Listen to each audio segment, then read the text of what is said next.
Herringbone tiles can add style to any space. They're durable and eye-catching and can even make a small space feel big. My name is Ken, and in this video, we are tackling herringbone.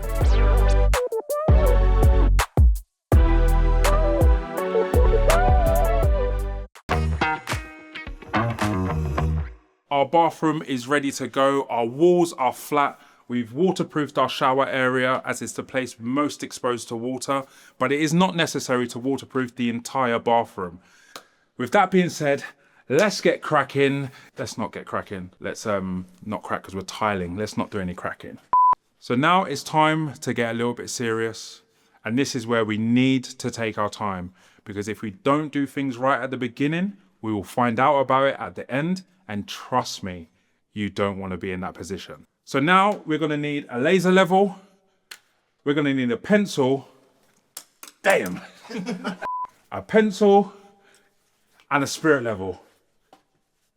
Get in there. So when you're finding that center line, you want to measure the full length of the wall, divide it in half, and then that's going to give you a center line. Then all we're going to do later is add our laser to that mark, and that will give us a nice straight line to work off.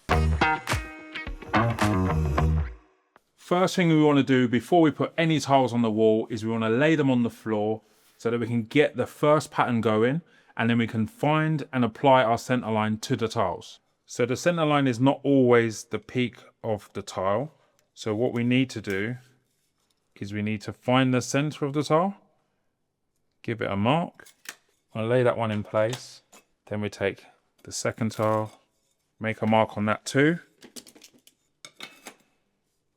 Make sure our tiles are as straight as possible. We're going to take our spirit level, put it against the two marks, and then we're just going to mark all the way down the tiles. And now that is the center of our herringbone pattern. And all we're going to do is mark our tiles 1, 2, 3, 5, 6, 7.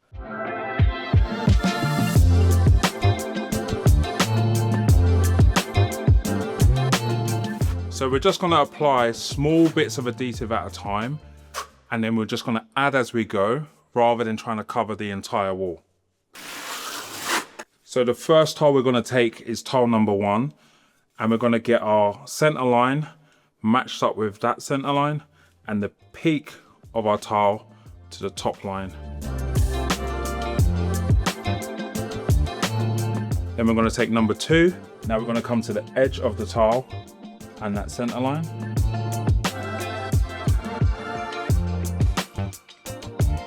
So normally we would add spacers in between our tiles, but with these tiles you can see it's an uneven edge all the way around.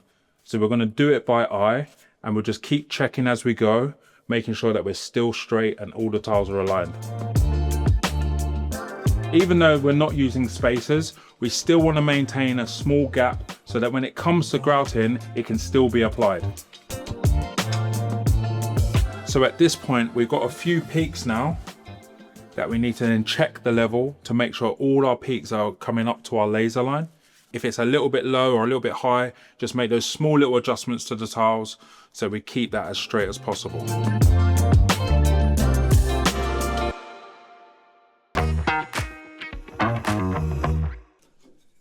It's time to cut the small tiles, and this is my personal way of doing it.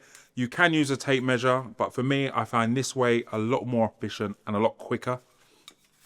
We're going to take our tile, we're going to line it up so that the tile touches the wall and is just above the tile below it. We're then going to mark on the tile. We'll take our speed square, we're going to place it on our tile, line it up to where our mark is, and then we're just going to mark across 45 degrees. We're going to have a lot of small tiles that we're going to need to cut. So this is my little hack that I use on my tile cutter. I'm going to line my tile up to my cut line where I need it to be. I'm going to get a bit of masking tape and I'm just going to lay it underneath. Now when I line my tile back up again, so I'm on my center line, I'm just going to take my marker and just mark my points, 1 and point 2. So now that means I can put my new tiles on the marks, cut the straight line, and they're all going to be exactly the same size. So normally with tiles, when cutting tiles on a manual tile cutter, you only want to score it once and then snap it with a nice clean line. But because our tiles have an uneven surface, we're going to give it 1 or 2 slow passes to make sure that we've got a nice groove that when we snap it, it breaks evenly.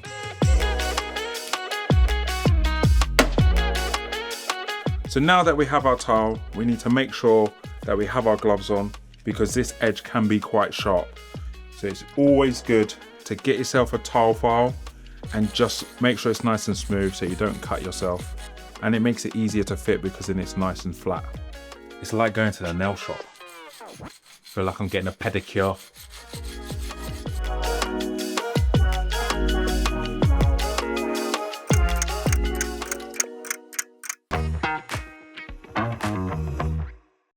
So now the tiles have been on the walls for 24 hours, we get to my favourite part, which is grouting.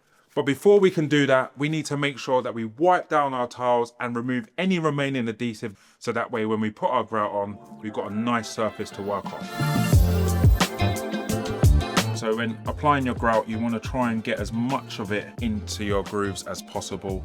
So you want to follow the direction of your tiles, but just make sure you're putting enough pressure so that you're filling those gaps as best as you can.